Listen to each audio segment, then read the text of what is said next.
Chapter 130.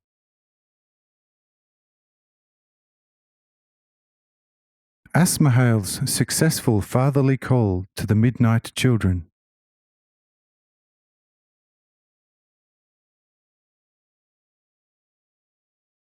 And Asmahael left the whole party, rushing away like a flash of lightning. When he had vanished from their sight, every one of them began to praise the great God. But the three asked Adam, "O dear, exalted father, look, the words of this young man who has just rushed away have, on the one hand, been most comforting, but on the other hand, their incomprehensible sublimity was like a fire, which could set the whole earth alight. O tell us, who and whence this man is, for we have never as yet heard such words. Truly, this man cannot possibly be from this earth. If possible, O Father, do not leave us in this uncertainty. Your will. Amen." And Adam replied, "O children, do ponder on this. He has as much as told you this himself. To learn more, wait for him. Amen." The three thanked Adam and began to ponder on this question, but could not find an answer to satisfy their hearts. One suggested the angel who in the land of Uhip, after the flight, handed the flaming sword to Abel. The other one thought of Abel's spirit, and the third one could not make up his mind which theory to join. And so gradually a great silence had set in among all present, partly because they were fully occupied with their own thoughts, partly expectantly listening for Asmahael's call. However, this expectation was quite futile, for Asmahael knew well what and how to do it, and did not have to shout, but only let his mighty word sound in the hearts of those who were hiding in fear. And they clearly perceived this glorious call within them, so that not one of them remained behind, and they all, old and young, hurried to the great inner caller, and every one of them recognized him as the one who had secretly called them in their hearts.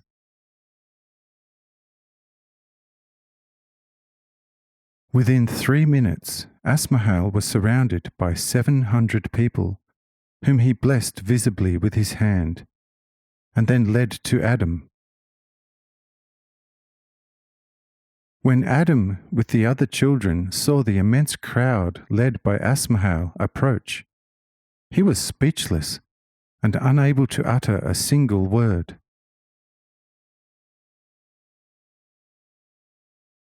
August 9th, 1841. Even to Enoch, this extraordinary expedition appeared so miraculous that he was overwhelmed, and he said to himself, "But so many children in the midnight region! If not more than 3/4 of them were newly created, I do not know what to think. Either I am dreaming, or I am seeing each one 100-fold. For here are humans like the sand in the sea and the grass on the surface of the earth. O Asmahael, who can ever comprehend you?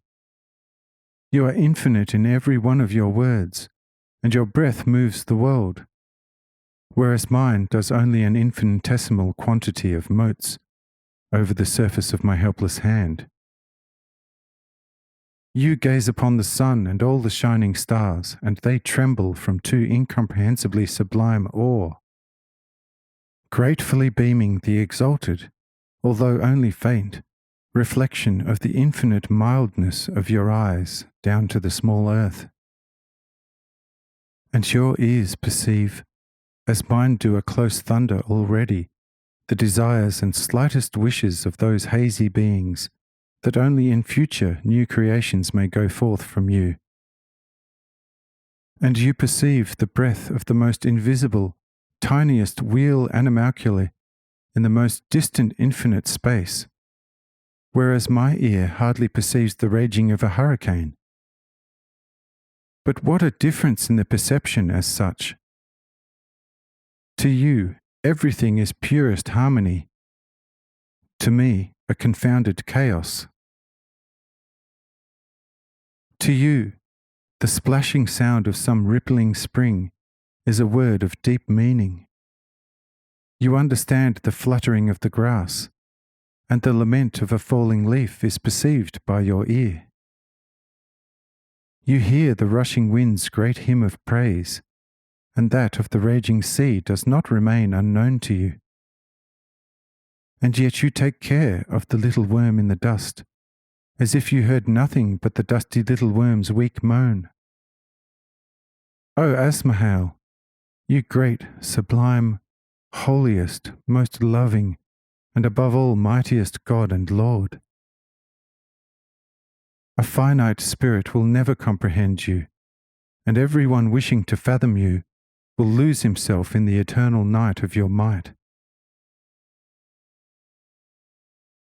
Even a dewdrop of water will swallow him up into its countless bottomless depths, and the one swallowed will not ever be able to retrieve himself in the endless ocean of a tiny dewdrop and its countless wonders.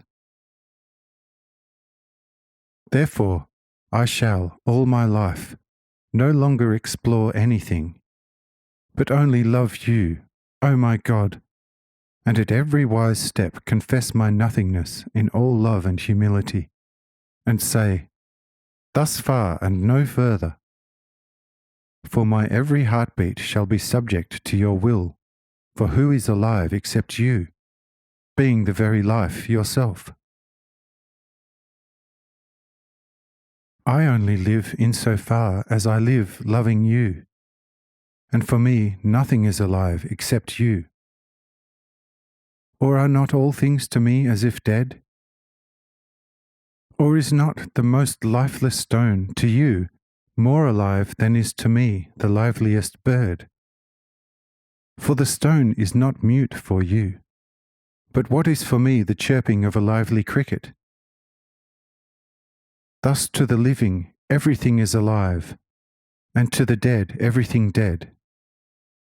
And now, thus far and no further. Amen.